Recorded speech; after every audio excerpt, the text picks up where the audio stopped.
Good evening and welcome to the Fort Smith City Board of Directors regular meeting on this June the 2nd of 2026. These meetings are being televised live. This time I'm going to ask Director Rigo, would you mind doing the invocation, and Director Good lead us in the pledge.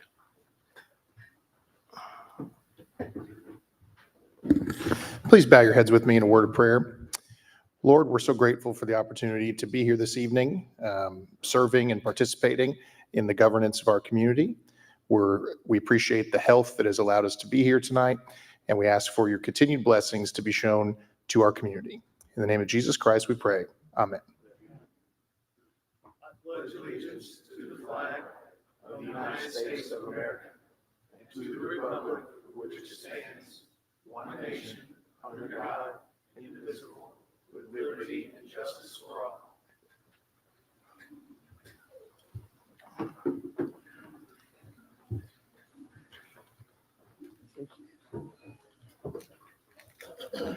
Thank you. Madam Clerk, if you would, please call the roll. Directors Rigo, Here. Good, Here. Kemp, Here. George Katsavas. Here. Christina Katsavas. Here. Settle. Here. Martin. Here. Okay, thank you. This time I'll ask if there's a presentation by a member of the Board of Directors of any item of business not already on the agenda. Okay, seeing none, we'll ask for approval of the May 19th, 2026 minutes. So moved. Second. Thank you. All in favor? Aye. Thank you.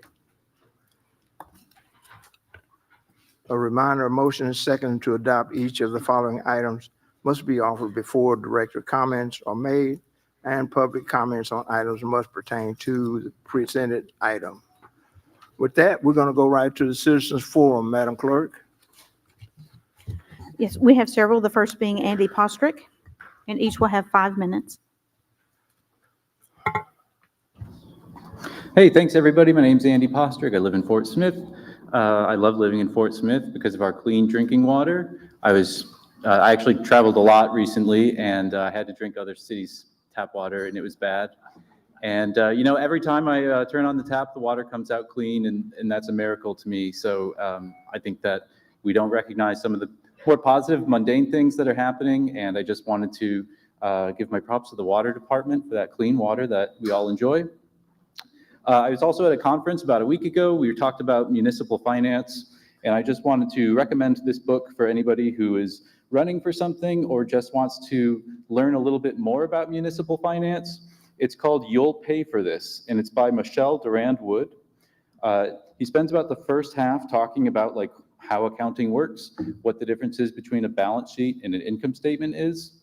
Here, when we're at the city meetings and we're working on the budget, we're very, very focused on the income statement, which is important, but I also think that he makes a strong case that the balance sheet is just as important, and it's something that we all ought to know how to read and how important that is.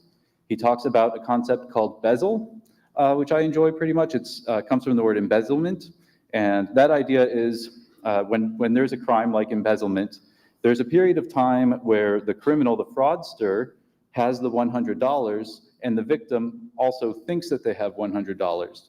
And so there's a total amount of wealth that they think exists of $200, when in reality that there's only $100 that exists.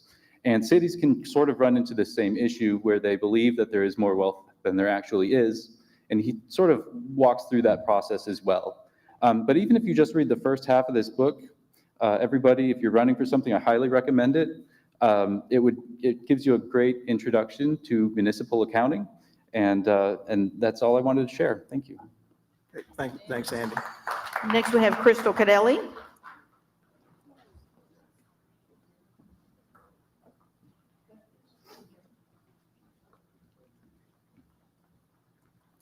Good evening.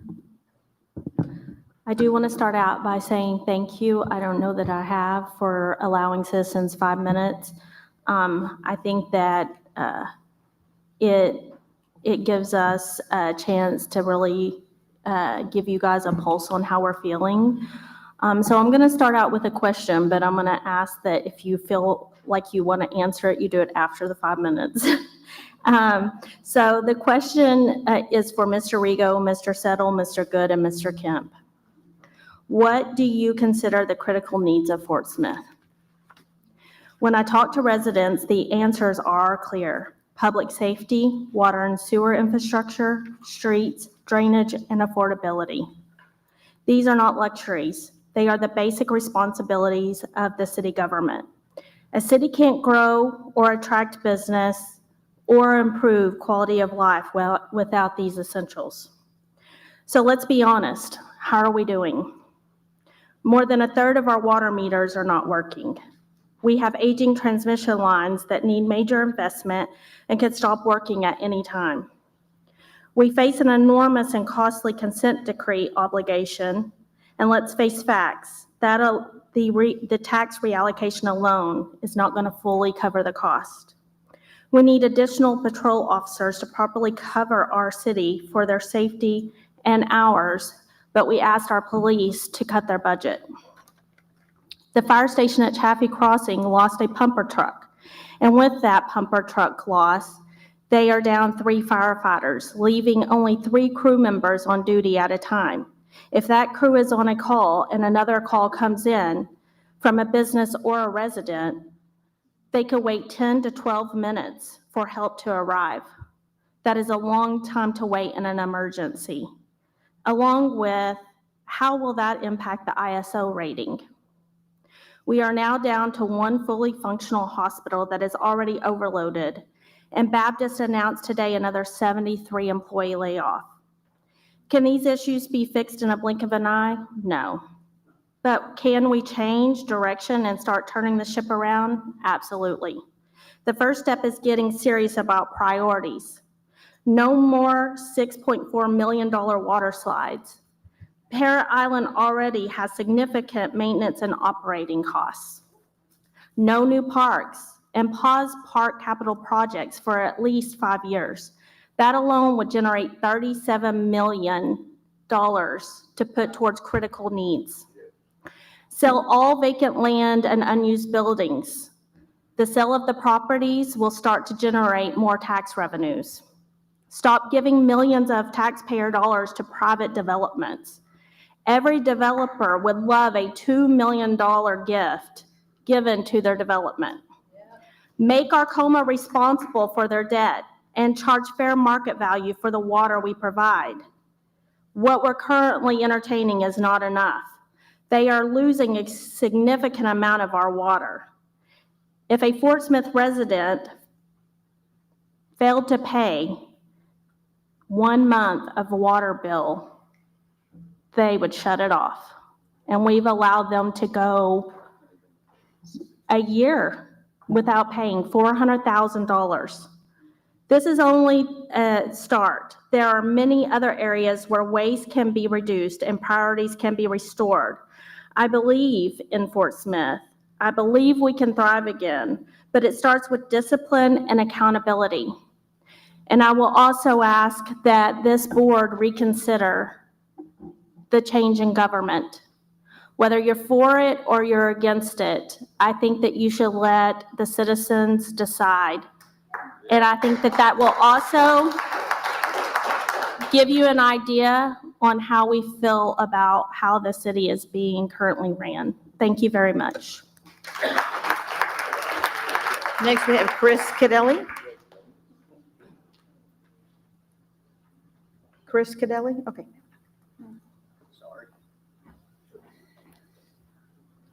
Good evening, board, and I too want to say thank you for the opportunity to participate tonight. I would like to start by saying I think it was last Thursday night, we were supposed to see an audit, some results for an audit, and I actually went to that meeting, and we got there, and within a minute of the opening comments, the auditor said that this wasn't an audit. So that was really strange, I thought. I thought we were paying for an audit and we got some agreed upon procedure situation. But, and then I would also like to ask the board, once again to place the change of government on the November 26th ballot. Anyone paying attention can clearly see the public's interest is there to justify board action on this. While the hard work many of these folks are doing, Shane and Joey and Dan and others, all that time and effort gathering signatures to give the people an opportunity to vote on this continues, the best pathway is for the citizens' decision on this via the board. I'll remind the board, all we're asking is to send this question to the voters for a decision. Let the people decide if it's time for a change in the way the city is governed or if the status quo is the way to go. While I support the change of government to the same form that nearly every other city in the state utilizes, I certainly would respect the outcome if it goes the other way. As a concerned citizen, I'm asking for a director tonight to make a motion to place this question back on the November 26th ballot, and another director to second the motion. The people are looking for leadership on this. Who's going to step up for the people?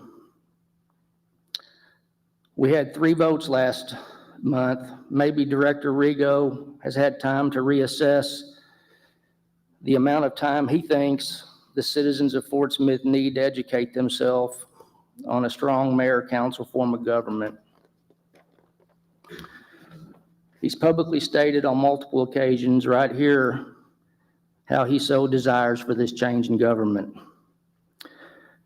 Maybe the city attorneys have been able to convince Director Settle the opinions previously provided by them were correct after all, and no consultation with the Secretary of State is required for his vote on this.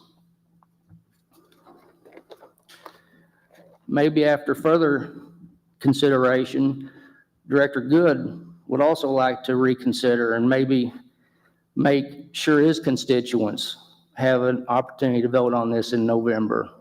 Give them a say. Let them decide. That's my ask. Thank you. Next, we have Daniel Williams.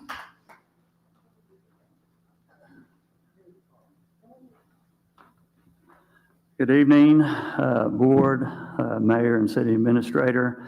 I wanted to just speak tonight and express again my gratitude that you've already heard, but it's from me that we get 5 minutes, and I really appreciate that it's at the start of the meeting, not at the end, so I don't feel so frustrated and feel like I have to speak my mind. I just get to, speak a truth that I believe there are some things changing in our city, and I believe it's for the good.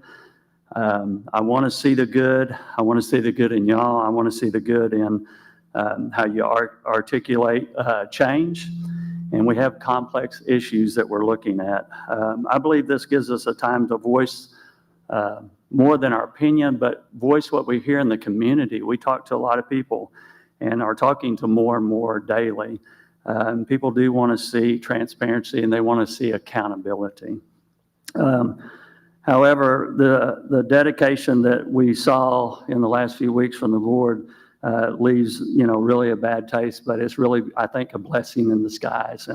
And so in some ways, I want to commend you and I appreciate you because more and more people are getting involved and more people want to sign, and really they want to sign and not even know much about it. It's interesting, they don't even ask for the details now because they just realize that their voice is being shut down because of a few people sitting on this committee.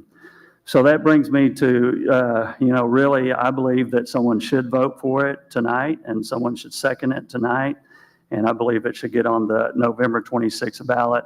The efforts that are trying to go work against it, I believe we have educated people and caring people that want the best for this community. And I believe that whether it passes once it's on the ballot or not, it's not up to us individually. It'll be up to the voice of the majority, the way it should be. When residents look for a vote, whether it be here or on the ballot, we're really looking for change. And, the argument is that there's a lot of things, just like we heard the other night in the audit that we thought was an audit, was that the water conveniently went off at Parrot Island about the time we had water lines break. And we spent over $500,000 that several board members sitting here tonight didn't know about, that was spent by Carl Gafton, and who I can only assume made the decision, and other people had to know that that decision was made. We're still waiting on all of that to be disclosed. We've been waiting for over a year and a half, and we still get more and more pieces. This isn't going away. Y'all have heard that, right? This isn't going away anytime soon. So by failing to be proactive by putting that on the ballot, it's going to get on the ballot, but I believe you can make a decision and move to at least get some of your constituents here that are in the community and sitting with you on the board to believe that you really do love this city and you really care about it and you're willing to take a stand for it. We need men and ladies willing to take a stand for what is right, not just for the elites, but for the whole community. We cannot afford to kick this down the road. We already have issues, I believe, that are going to happen in dealing with our water security. I believe that there's an infrastructure problem, not just in the ground. There's an infrastructure problem in the security of our water system and how it needs to be developed and overseen. Whether we are talking about changing the structure of the city hall is really not only an important thing, it's just another important thing. So again, I want to thank you for the 5 minutes tonight, but I want to urge the board to move forward to remember that listening to us here is only half the job. Trusting the citizens of Fort Smith to vote on their own future and tackling our heavy infrastructure deficit with transparency is how we truly move forward, and you can build some trust back. Thank you.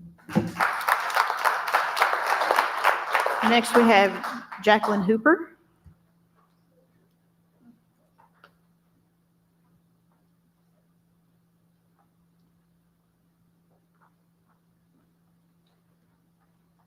Good evening. I wrote it down tonight. I'm a little more prepared. So I'm just going to read it. Is that fine? Okay. All right. So good evening. Before I begin, I'd like to ask that the board take notes and be prepared to answer the questions. The public deserves answers and not silence. I have two concerns I'd like to address tonight. First, I want to discuss enforcement of court orders in this city. I have been repeatedly told that if someone violates a court order, I need to file another police report and take it to the prosecutor myself. My understanding is that when a judge has already reviewed the evidence and issued an order, officers have the authority to make a warrantless arrest when that order is violated within 12 hours. When it's a protection order, not a no contact order, a protection order. Instead, I have been sent from place to place to another while the violations are still continuing. Sorry. What makes this even more concerning is that when one of the officers present tonight, here in this room, contacted the individual and warned him that continuing harassment could affect his immigration status. My question is simple. If there was enough concern to make that phone call, why is there not enough concern to enforce the court order? Court orders should mean something. Citizens should not have to wonder whether the judge's order will be enforced or whether they will be left to navigate the system alone after a judge has already acted. My second concern is directed at directors Kevin Settle, Andre Good, Jared Rigo, and Lee Kim regarding the petition issues. Please take notes. I would like to publicly challenge the four of you to a game of rock, paper, scissors. That challenge is symbolic.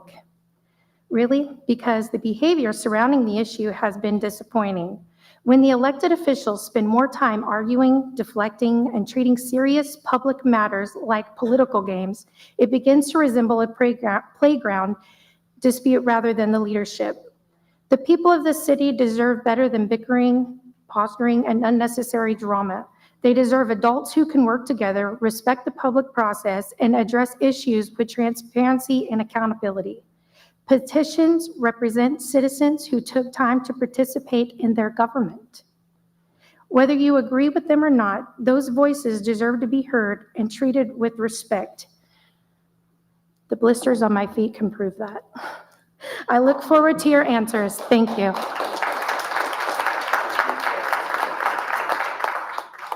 Next, we have Jason Skirbitz.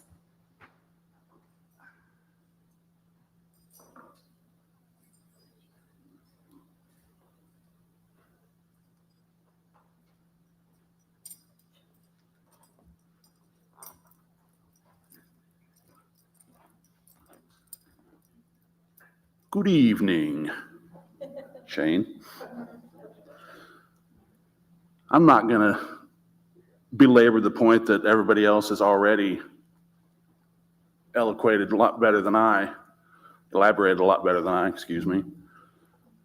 I want to remind each and every one of you, some more than others, obviously, you work for us.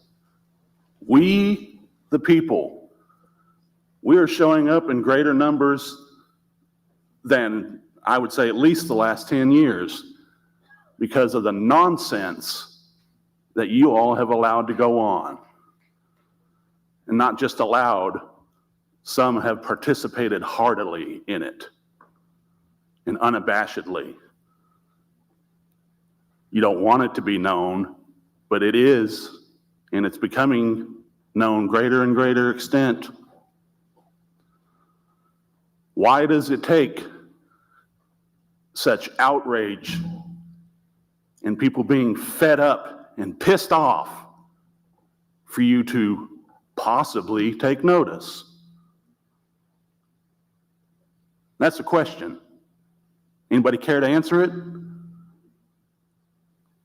Yeah, I thought not.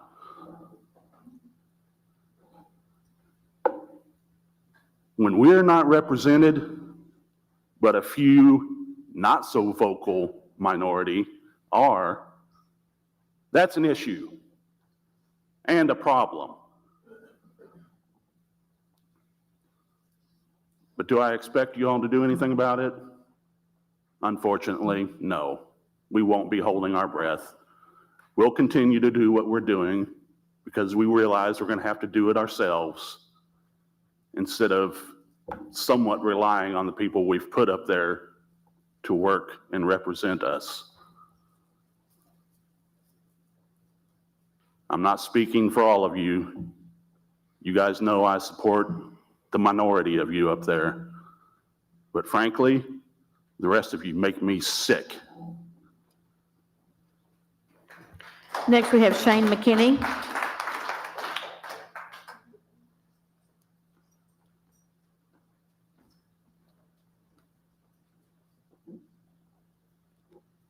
Hi, guys.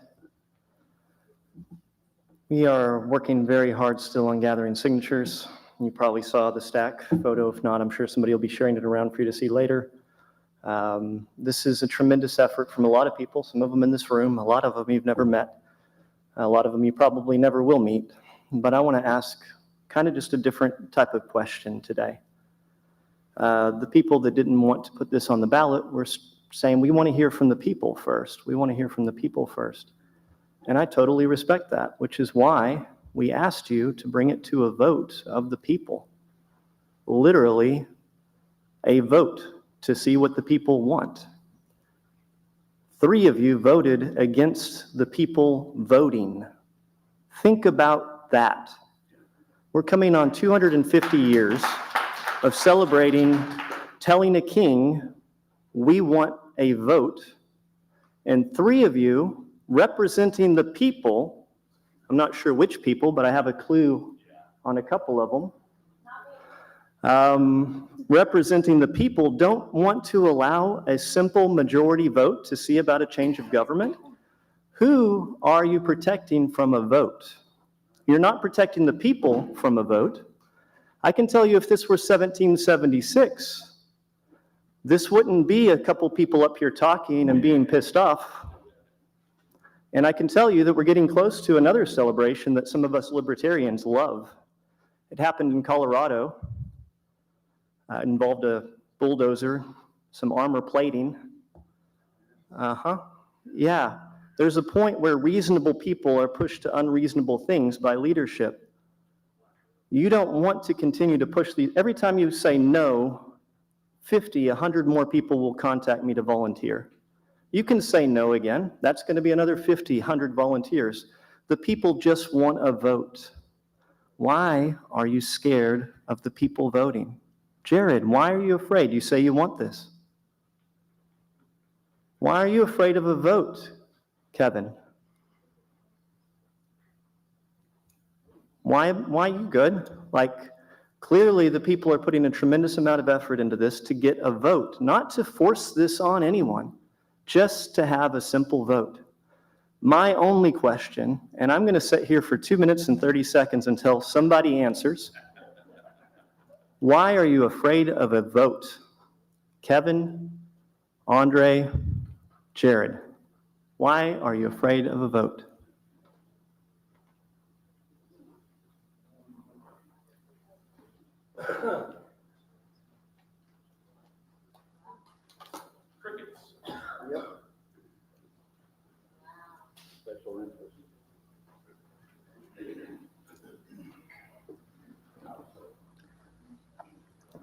Mr. McKinney, you didn't call on me, but may I respond to your question? I'd prefer if you didn't, because I think you have a respectful position in that you're running and you see that as a conflict of interest. I respect that completely. Okay.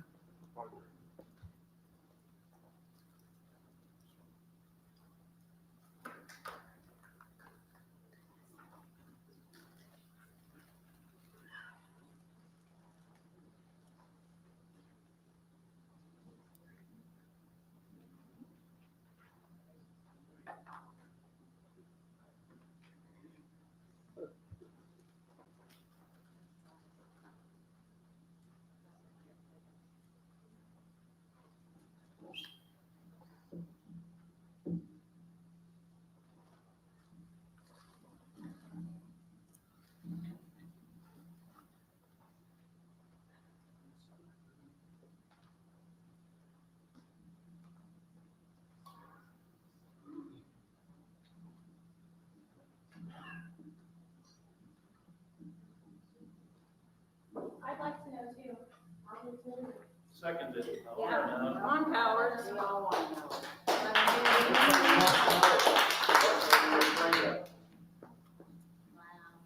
We'll even let you make a Facebook post about it. You represent us, but won't talk to us. That blows my mind. Hey, here's the thing though, guys. We can go bash people all we want. This is why corporations don't come to our city, because of this. Yeah. If I was the like big owner of a corporation, I wouldn't want. 10 seconds. Are any of you going to man up and answer? We could recall their votes. We'll take your resignations too tonight. You're afraid of a vote of the people. I want you to think about that. Representatives of our city are afraid of the people voting. Let that be shown to all of you. Next, we have Richard Morris.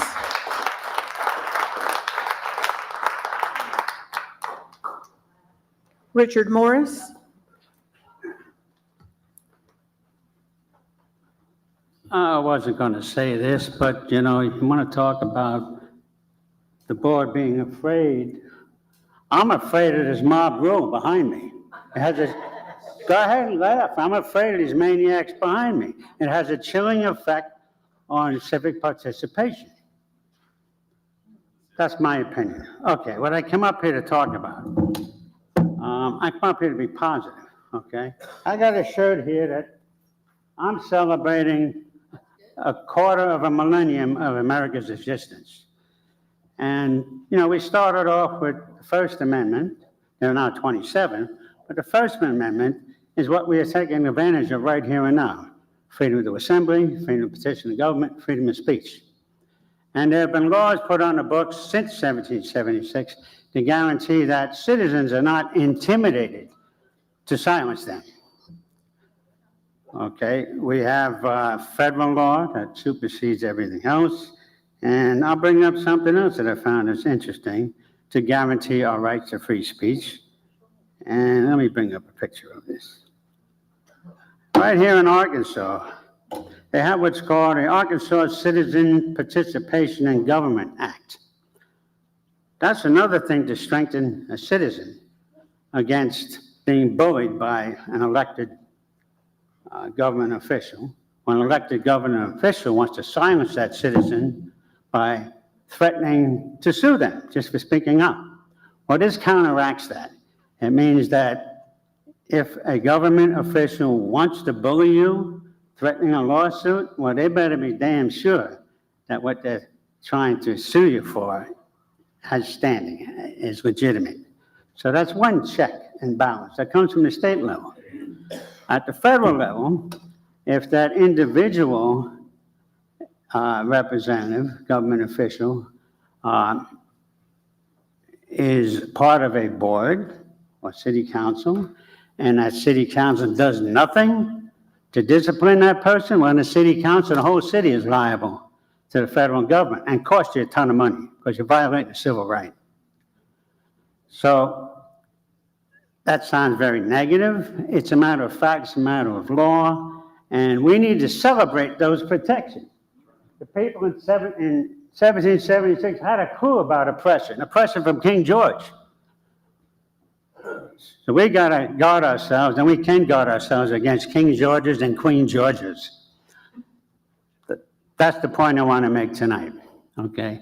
Now that sounds adversarial. Hey, when you're attacked, yeah, you get adversarial, or you take a step back and say, hey, look, we're all in the same country, we're all Americans, greatest country ever.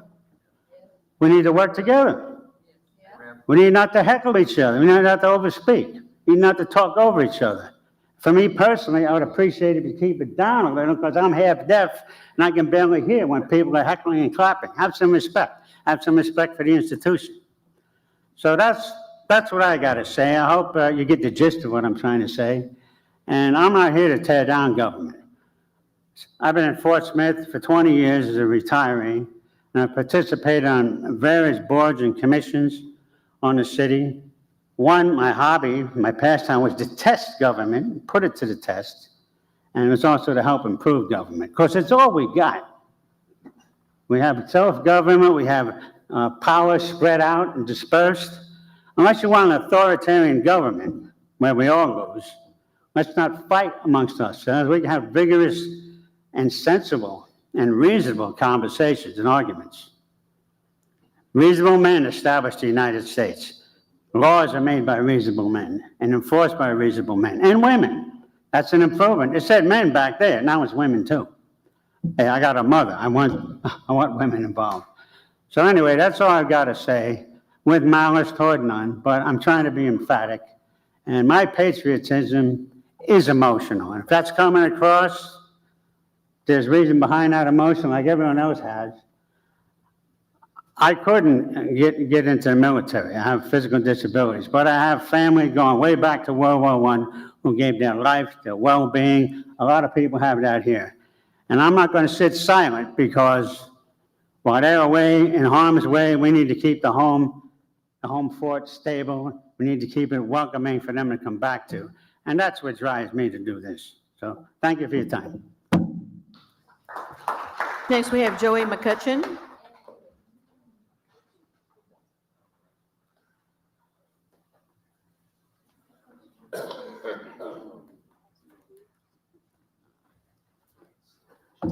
Thanks for having me tonight. We are going to get the signatures. Make no mistake about it, anyone on this board, we're not here with a beggar's cup. We're not begging you, Kevin Settle, for your vote. We're not begging anyone for their vote. We're not here for a beggar's cup. We're going to get the signatures. We fully understand what we embarked on. And when I get a call from a lady who wants petitions at 22nd and Phoenix because she's going to go petition her older neighbors, that's freedom. That's what Richard Morris speaks about. That's what real freedom is. when you're standing on street corners, getting signatures. That's called freedom, okay? And that's worth fighting for. We spent the better part of last session at the state government fighting for the same cause, our ability to petition when we want something in our government, so we don't have to rely on government. But really what we're talking about here tonight is trust. You can dig your heels in. You can abstain, Director Settle. You can throw Jerry Canfield under the bus. Jerry, I bet you didn't like that the other night, did you? Did you like that when Kevin Settle threw you under the bus and threw Kobe Rowe under the bus and said that we really need an opinion from the Secretary of State because we don't trust your opinion on a simple matter of law? And I respect you for your opinions on the law. We disagree quite often, but you threw him under the bus so you could abstain, okay? Now, what we know is through a little transparency, and we won't hear it tonight, and the board will hold on to it, a letter from Cole Jester, I guess it was sent out yesterday, to Mr. Dingman and Mr. Rowe, telling us that I guess the Secretary of State isn't up to giving an opinion on a simple matter of two things that the board asked. When do we have to present our petitions and when will the elections be? Mr. Rowe was quite clear on that. So now we know that this is going to be, again, delay, deny, defend. Kevin, your strategy's working here. And if you could please just look up occasionally and have a little eye contact, that would be nice. Because your strategy is not going to work, because we're going to you may not want to vote. You may not want to man up and vote, but I'm sure that two of these board members, so now this has been sent to the Attorney General's office, right? Everyone knows that now, right? Does everyone on the board know that? That now we've been referred from the Secretary of State, who governs elections in our state, who has a stable full of lawyers. Now we've been referred to the AG's office. And who knows when we'll get a simple opinion. So what I would ask somebody tonight to make a motion and find a lawyer in Fort Smith, Fayetteville, Springdale, Little Rock, someone who knows a little bit about election laws, pay them a couple of $100 and get your opinion so that Kevin can vote on this. But the main thing here is that we are seeing citizen engagement, and that's important. But the most important point here is we're not just asking you to refer it to the people, Director Good. We're asking you to do as you said you wanted to do, refer it to the people for a vote, right? That's what you said. You said when you pushed the election off so you could second Director Rigo's motion the other night. But this is we're right smack dab, Director Kemp, we're right smack dab in the middle of a city administrator search. As you know, I FOIA'd all those documents today. And we are going to have transparency because I'm going to spread those documents far and wide. I'm going to talk to candidates. I'm going to ask them questions. We're going to have that discussion with them. Who would want to come to this city when you won't even give the people the ability to vote? You just paid a city administrator to sit on his duff for a year, $225,000. Now are we going to engage in our lawyer to draft another contract for another city administrator? Is that what we're going to do? And then fire them when we get the form of government that the citizens desire? It doesn't even make sense. That's the reason we're asking you to do the right thing tonight, because we don't want to see any more buyouts. Thank you. Next, we have Kristen Kitchens.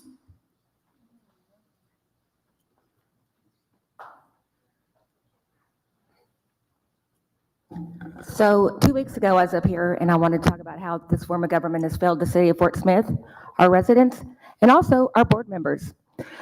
In June 2022, I came up here and I brought up special permits on oil and gas and directed it towards Andre Good and let him know what was going on and let him know that there was an oil and gas well in his ward that was also in a FEMA flood zone. And let everyone know that also our flood zone designee and administrator, which was Dingman and Gefkin at the time, that you're not allowed to have those running gas wells in FEMA flood zones. It's against the floodplain laws. And so I did a FOIA, and then I learned that we have interest in that well, the city does, right? And then, you know, Andre Good, he didn't ever get in contact with me. He didn't ask me about it, nothing. So, you know, maybe I should get Shane if he finds a Hearst, and I'm going to go to that neighborhood, and I'm going to start knocking on doors like I did my flood zone, right? And bring everybody to Joey's office like I did there. And, you know, I think I had 10 people in his office that y'all ended up buying their homes. And then I'm going to file a lawsuit against you guys because y'all didn't do your job. And Andre, I'm going to have to hold him accountable because he didn't do his job. And he's the elected official. Okay, and we're also going to talk about Acme Brick Well number 3. So in special permits, on September 10th, 2020, 10 days after the flood that got me involved in all this, Chesapeake Oil sends an email to Jerry Canfield and asks about their $1 million surety bond because they sold it to BHP Billion in 2012. And so I've requested all these surety bonds for everywhere in the city of these running gas wells. I got one back. It's the one at the airport, probably because it's at the airport, right? So, and also these gas companies should be paying for our fire department fund, not the city residents, because we're protecting their wells. We have to have certain kind of equipment and things, how many gas wells are near their fire department. Okay, and the fire map, I haven't gotten that at all for the city. You can't get it. It's not up to date. And there's a reason it's not up to date. Because we have oil and gas wells running in this town that are not supposed to be running. And so we can either fix it and work together, or I'm going to come after you guys because I want it fixed. And it's failed the residents, it's failed our city, and it's failed our directors as well because they've been misled. That's all I've got to say. Thank you. Next, we have Levon Morton.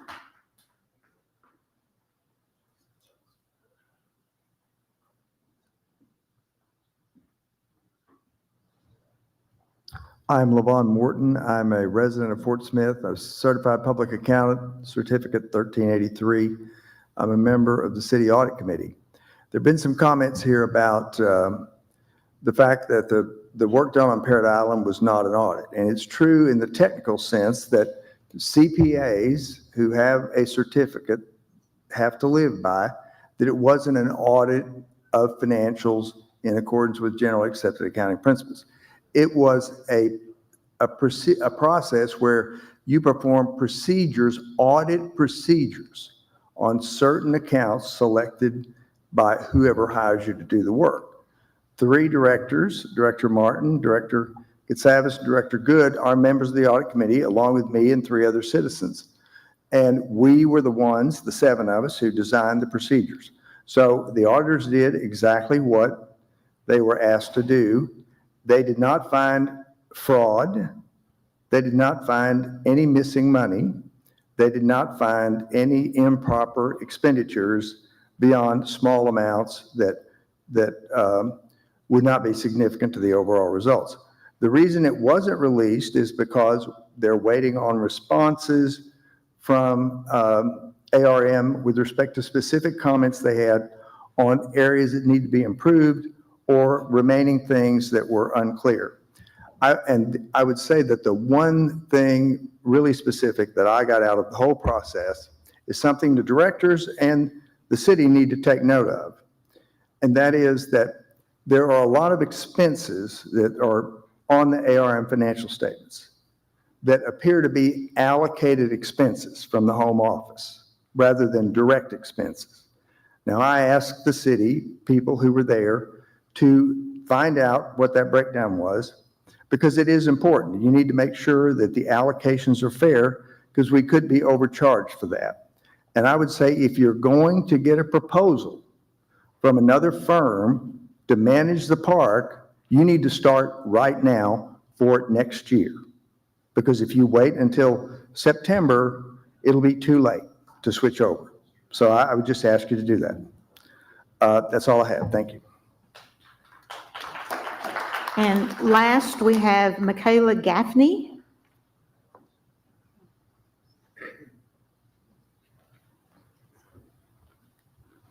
Hi, everyone. This is my first time speaking. And first of all, I would like to address the fact that I think there is a lot of people that are forgetting something very important.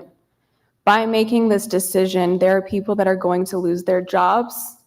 There are going to be people that lose their livelihoods, that have to change their roles and the things that they have believed to build a legacy off of. And this is one of the most important aspects of leadership, that sometimes we have to remove ourselves for the greater good of the common whole. Those types of transitions cause grief. Those types of transitions cause heartache. Those types of transitions are very difficult to go through. And I think that many of the leaders in this room are feeling that pressure of knowing that a change could possibly happen and knowing that they are sitting on the lines of having to move and plan for a different future than what they had always been done. Since I moved here, I have encountered many children without water, without resources, people having attempted suicide. People in the city are hurting, and I believe that one of those main reasons is because of the industry issues, because we do not have the specific resources for people. There is something that was said in one of these meetings about intellectual gaps, and that is something that is very true within society here. So it would mean even more so that it is time for us to stand up and start speaking for people who cannot advocate for themselves. No matter what decision is ended up being made inside of this, there's one truth, that nothing will ever be perfect, and there will always be good and evil inside of government, as long as we stay divided. So it is the most important thing to look at the women that are just across the border right now that are in cages because of sex trafficking, because our police officers are not doing what they need to do. There is prostitution happening in this city. There are so many people suffering. And just by me starting to volunteer, getting signatures, I have walked into those homes and around those people that do not have what they need. So with that being said, I'm not asking for you guys to change your minds, but I am asking for you to separate yourself from this decision as you are making a vote and to see the people that are suffering, not just yourselves.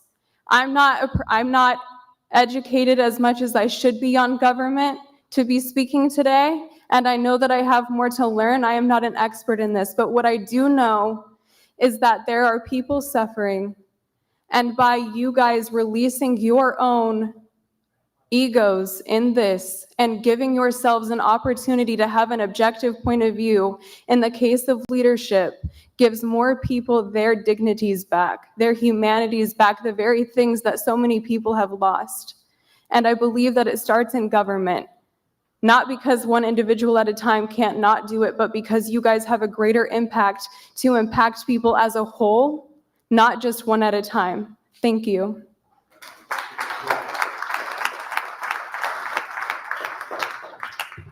That concludes the citizen forum. Thank you, Madam Clerk. Mayor, could I ask a question? Yes. Jerry? You don't have to get up, Jerry. Yeah, when can we expect an opinion from the AG's office? It was just referred to him, so I don't have an answer to that. So the Secretary of State referred that to the AG office. Does that sound unusual to you? Well, I don't know what unusual means. That the Secretary of State can't make an opinion. Secretary of State apparently wanted the opinion of the state's legal official and asked for it. Whether that's usual or unusual for the Secretary of State, I don't know. So if a board member were to make a motion tonight to put this back on the ballot, would that be legal at this point? The board has agenda procedures on how matters get on the board's agenda. It's my understanding that unanimous consent is required to add an item to the agenda tonight. Oh, so it would take 7 votes? That's my understanding of the agenda ordinance. To vote on it tonight, not to add it to a future meeting. Yes, the board controls the agenda. Right. And two members of the board can set an item on a future agenda. But to put an item on tonight's agenda requires unanimous consent. Okay. All right. Thank you, Jerry. Thank you. With that, we will go to the first item on the agenda. The first item this evening is an ordinance amending the 2019 Unified Development Ordinance. Deputy City Administrator Maggie Rice will address this item. Yes, sir. On May 12th, the Planning Commission held a public hearing to consider amending Section 27706 of the Unified Development Ordinance. The proposed amendments align the zoning code with Act 60 adopted by the Arkansas State Legislature for the requirements of child care facilities located within residential property. A summary of the amendments is included within the packet. The Planning Commission voted 6 in favor with 0 opposed to recommend the UDO be amended. Okay, thank you. Madam Clerk, are there any citizens' comments? None indicating. Okay, thank you. Need a motion to adopt the ordinance with suspension of the rules? So moved. Suspension of the rules. Second. Thank you. Madam Clerk, please read the ordinance. An ordinance amending the 2019 Unified Development Ordinance of the City of Fort Smith. This time we'll have director's comments. Okay, seeing none, please call the roll. Directors Rigo, Yes. Good, Yes. Kemp, Yes. George Katsavas. Yes. Christina Katsavas. Yes. Settle. Yes. Martin. Yes. It's approved, 7 in favor and 0 opposed. Motion to adopt the emergency clause. So moved. Second. Thank you. Please call the roll. Directors Good, Yes. Kemp, Yes. George Katsavas. Yes. Christina Katsavas. Okay. Settle. Yes. Martin. Yes. Rigo. Yes. It's approved, 6 in favor and 0 opposed. Item number 2. Item 2 is an ordinance approving a private club license for an establishment at 1004 Garrison Avenue. Chief Financial Officer Andy Richards will address this item.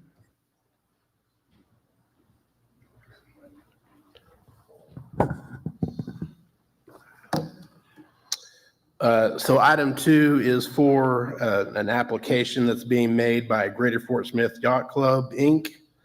The business name is Last Call of Garrison Avenue. It's operated 1004 Garrison Avenue. No, the memo that I put out with this ordinance indicated that they were requesting they're applying to the ABC for a 2 a.m. permit. I got a call. They clarified that this is an actual 5 a.m. permit for this location. And so in order for them to get approved by the ABC and get a permit, one of the state requirements is the board approves them applying to the state board to get the permit. Okay, thank you. Thank you. Madam Clerk, are there any citizens' comments? We have Peyton Bullington to answer questions only. Okay, thank you. This time we'll entertain a motion to adopt. So moved. Second. Okay. Comments from the board?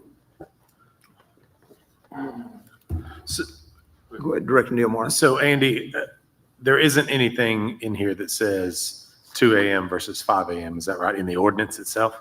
No, the ordinance itself just refers to a permit, doesn't Okay. specify which. So permit it is. they've got to go and then do additional work to get a 5 a.m. Yeah, well, there's a different application, I think, with the state for that, Okay. but it's the same requirement. This is just for them to file this is them filing an application for a private club license. Yes. Okay, thank you. Director Settle. Andy, do we have any idea how many 5 a.m. permits do we have out there?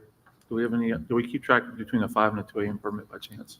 I don't know that. I mean, I'm sure we can find out. Okay. I just think it's interesting that they want to come back and ask for 5 a.m. versus the standard 2. That's unique. Okay, thank you. Yep. Okay. If there are no further questions, Madam Clerk, call the roll. Directors Kemp, Yes. George Katsavas. Yes. Christina Katsavas. Settle. Yes. Martin. Yes. Rigo. Yes. Good. Yes. It's approved, 6 in favor and 0 opposed. Item 3. Item 3 this evening is an appropriation ordinance distributing insurance proceeds back to various city departments. Mr. Richards will address this item. So attached to the item is a schedule of various insurance proceeds that we've collected over the last few months. And so the departments are requesting appropriation so they can get their vehicles and property repaired.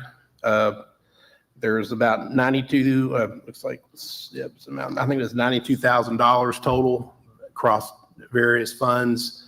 About $19,000 of the proceeds were actually collected in 25. The rest of the $73,000 was actually received by the city and recorded in our 26 financials. So we're asking the board to appropriate $19,000 approximately of our fund balance for the general fund to account for the proceeds that were received in 25 to make these repairs. Madam Clerk, are there any citizens' comments? None indicated. Motion to adopt the ordinance. So moved. Second. Thank you. Any, Director Neil Moore? So this is similar to a carry forward or a carry forward or a carry over and carry forward? Well, it is a timing issue, Okay. which is similar to a carryover. Okay. But, and sometimes these proceeds, they come in and then later on we go to get the repairs. So we got the proceeds in 25. So we got insurance proceeds in 25. Now we're just moving that over to 26. Okay, right. thank you. Any other comments? Please call the roll. Directors George Katsavas? Yes. Christina Katsavas? Yes. Settle? Yes. Martin? Yes. Rego? Yes. Good? Yes. Kemp? Yes. It's approved, 7 in favor and 0 opposed. Go to 4. Item 4 is a resolution authorizing a professional services contract with Garver LLC for engineering services related to the Massard Water Reclamation Facility improvements, project number 25-15-ED1, in the amount of $8,575,000. This item was tabled at the May 19 regular meeting pending discussion at a board study session, which took place last week, and the board subsequently placed this item on tonight's agenda. Director of Engineering Todd Mitke will further address this item and respond to questions from the board. Thank you for having me. This agreement was approved or to be added to today's agenda following last week's study session to address large deficiencies at the Massard Water Reclamation Facility. This is a consent decree project listing several capacity-related projects. One main thing I wanted to emphasize about this would be solving one of the largest SSOs in the city's sanitary sewer overflows. It is necessary to eliminate the cause of approximately 15 million gallons of untreated wastewater being discharged into the environment since February 2022. So this component of the project facilitates compliance with the consent decree by reducing and eliminating SSOs and the reduction of potential SSO stipulated penalties for our largest volume SSO site. So we talked a little bit last week about the study session about some specifics with this. This was changed from what was listed as a lump sum engineering contract to a fixed fee engineering contract. And part of this was the total approximate price of the construction of this is approximately $150 million for consent decree work. A normal design fee for something like that would be about 10%. This came in at 5.6 to 6% of the construction cost fee, or the estimated construction cost. So I saw this as a tremendous value. What could have been $15 million design project down to $8.575 million design project.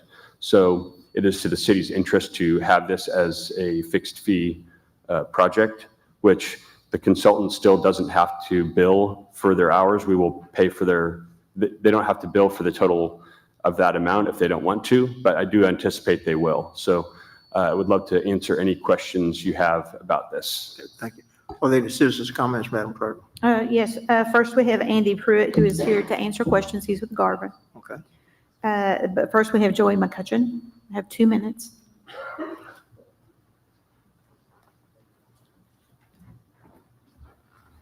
I think it bears repeating what Mr. Mitke just referred to, that this project is necessary to eliminate the cause of the largest remaining wet weather SSO, which has been the source of 15 million gallons.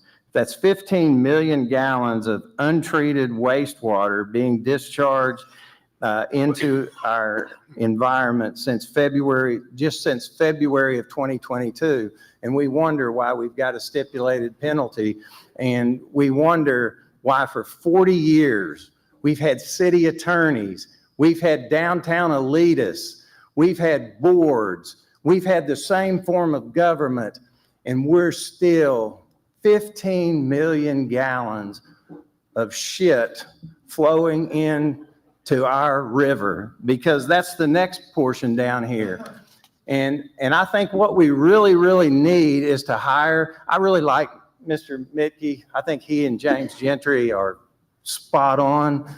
But really what we need is to get an outside independent engineering firm involved, because you know what?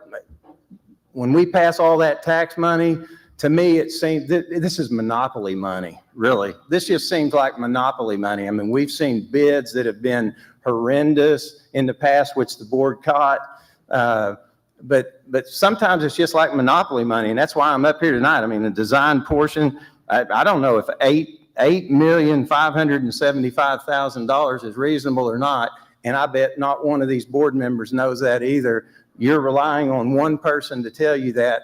I think you need to wait. I think you need to get an outside independent, this project, I think Mr. Dingman has said that's going to happen soon, but I think you should wait and get their opinion on this, and maybe save the citizens, a couple of drops in the bucket.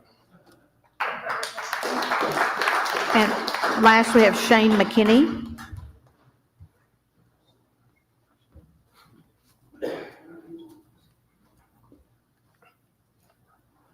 Hello again. So nobody answered me about why they're afraid of a vote. This is going to be relevant to the topic, don't worry. So I'm going to start addressing direct issues that I think might be why you're afraid of a vote.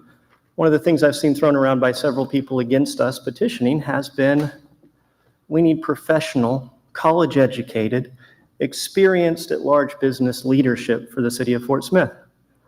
Look at what our professional leadership has brought us to. 15 million gallons of shit in the water. And you guys are about to spend $8 million.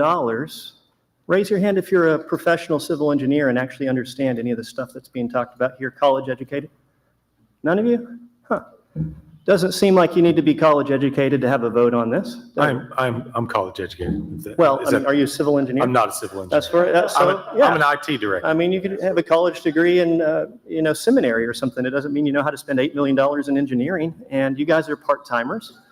You don't get a huge amount of time to study these issues. You're dependent upon what the people bring to you, which I think are very good and qualified. And I think they're making a good, logical decision. What I'm saying is, you're a perfect example of people that aren't qualified to lead our city, leading our city.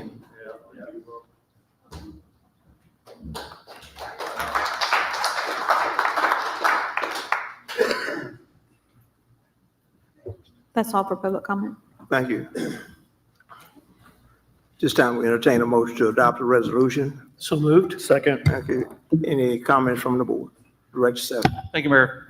Todd, as we spoke last week, if we approve this tonight and we do hire an engineering firm, the engineering firm will be involved in this project. Is that correct?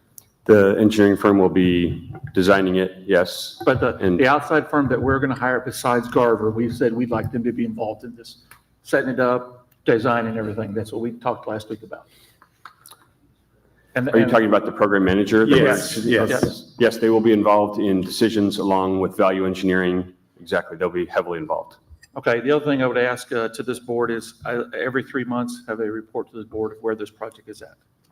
We can do that. Okay, thank you very much. One thing I want to add too is the construction manager at risk portion. We will be working with them to get that construction manager at risk hired very quickly as soon as possible so that we can get the up to 24-month lead time necessary for some of the equipment, because the economy around the specialty equipment is very competitive. So we need to get our orders in quickly. And also we have a requirement by Arkansas Department of Health, I believe, that we are complete by December 31st, 2028. And this schedule will get there. Please correct me if I'm wrong, Lance, feel free to come up. But this will ensure that happens.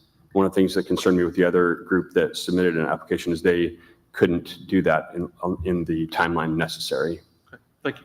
Okay. Director Kemp. Thank you. Thank you, Mayor. Todd, or probably Lance, whichever one. I know that there is significant savings, and I appreciate you guys taking the time to break this down. It's a large amount of money.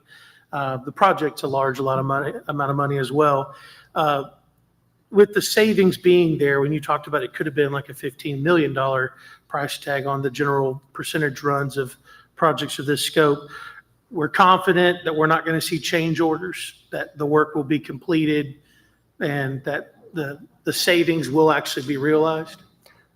I'm confident the change orders will be at a minimum. I can't guarantee there won't be any because this is a large plant and there's a lot of moving parts. But I trust Garver in their experience they've already had. Hawkins Weir, their subconsultant, I trust them as well.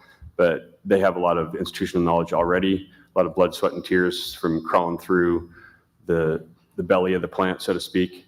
And we don't have that institutional knowledge in a lot of consultants. And I saw Lance stand. Lance, would you like to weigh in on this? Yeah, the one thing that Mr. Mitke did very intelligently is there is a clause in this agreement that unless we change the scope of the design, so unless we go to Garver and say we want something different, this is a guaranteed price. This is their design at risk. They risk losing money on this project if they have to do additional geotech. If something comes up that they did not anticipate, they eat it. So the only time I would see a change order come in is if for some reason the board instructed us to increase the scope of what the current design is. So the couple items, Lance, if you don't mind, Mr. When you had talked about this, you said, there's a couple things we've already asked them, and we asked them if they'd thought of this, but those things that you mentioned, those are not eligible for a change order. Correct. Okay. Yeah, they are standing by the price that you see before you today. Okay, thank you. And I appreciate you guys and your expertise, especially with each of you in your different fields of expertise. The ones that I have heard from, just by myself asking around in the community about this with other experts, once they heard the breakdown of the study session, felt really good about this. I think that a lot of the concerns were more stemmed around, for me, how this was the first time that the last page is different than compared to other projects. I think this is great because it is the largest volume of consent decree things. And I wondered, one other question in relation to consent decree, if this resolves even more SSOs than maybe we ever realized, perhaps this was a bigger problem than we thought, and we complete this project, is there still some negotiable ability to adjusting our consent decree scope of work? As it stands right now, and I'm just going to go from my understanding, speaking with our legal team, Paul Calamita in particular, what EPA and DOJ is looking for is compliance. After 4 or 5 years of compliance, is there a chance to get another bite at the apple? Maybe. I really don't know because I can't see 4 to 5 years out. But there is that possibility that we could look at how do we reduce the overall impact of what's required on the citizens. And that's my comment. Last thing I'll say is I would like that the project management company is keeping that in front of them, is as we tackle these projects and we find that, wow, this was a larger problem than we realized, and getting this repaired was a greater fix than we realized, and trying to find the ways to continue to bring savings to the project. So thank you. Can I just have a quick question? Yes, go ahead, George. Todd, Lance, has this been signed off on by the EPA and the ADEQ? It is in the CIP that was submitted to EPA and DEQ. But did they approve the work? Well, they don't approve the work. They just want the work done. But I have been working. Can they come in and say, wait a minute, this isn't right, it's going to cost us more money? I don't see where they could, because what we're building to meets the requirements of both the CD and the modification. And we have been working very closely with the state on how to do this. We're going to be doing a process, not to get too technical. I just don't want to get into surprise. Well, wait a minute. And I agree with you on that. Here's another $2 million you're going to have to spend on. I agree. So you don't think that's going to happen? I don't think that will happen. I really do not. Okay, thank you. There are no further questions. Director Good, I'm sorry.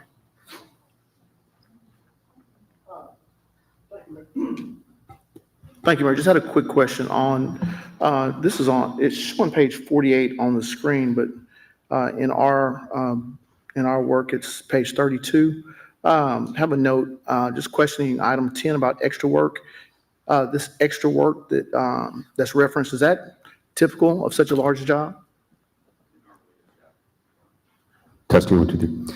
Yes, there are some things considered extra, or sometimes they have a not to include.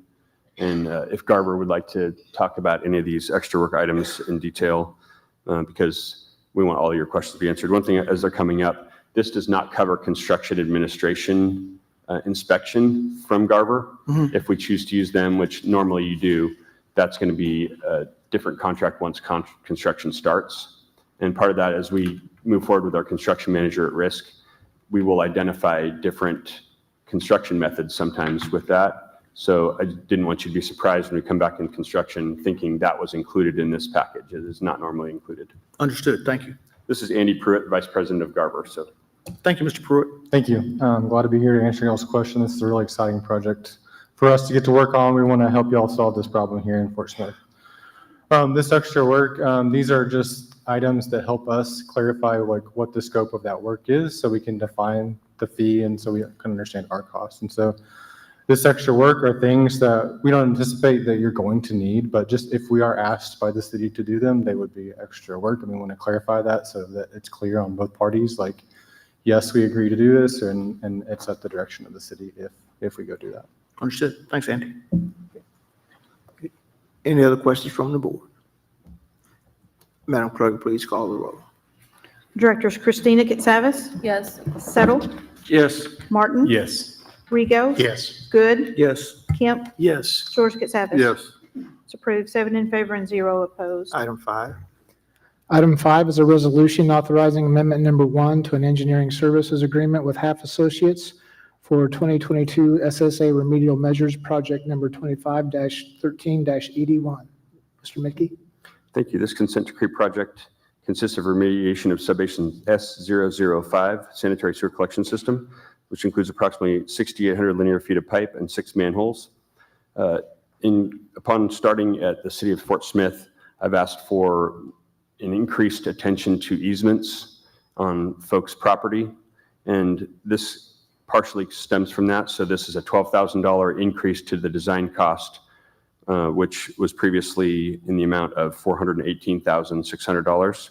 So it is a $12,000 increase so that we can better define our easements, and it also obtain more closed-circuit television inspection of these pipes. So this is in the vicinity of Kelly Highway and North 54th Street. No, that's the next item, I'm sorry. But I'm happy to answer any other questions you might have on this. Okay, thank you. Any citizens' comments, Madam Clerk? We just have Jeff Nichols with Halff Associates to answer questions. Okay. Need a motion to adopt the resolution? So moved. Second. Thank you. Comments from the board? Please call the roll. Director Settle, Yes. Martin, Yes. Rigo, Good, Yes. Kemp, Yes. George Katsavas. Yes. Christina Katsavas. Yes. It's approved, 6 in favor and 0 opposed. 6. Item 6 is a resolution authorizing acquisition of sewer utility and temporary construction easements related to the 2022 SSA Remedial Measures Project Number 25-13. Mr. Mickey? Thank you. This is in Ward 2 in the vicinity of Kelly Highway and North 54th Street. And this involves 37 tracks where we need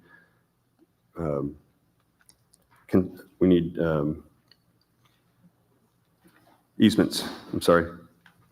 So we have approximately $18,000 worth of offers for this. And as a requirement of the consent decree, we must bring each to your attention. So I'm excited to answer any questions you might have. Okay, thank you. Any citizens' comments, Madam Clerk? None indicating. Okay, need a motion to adopt the resolution? So moved. Second. Thank you.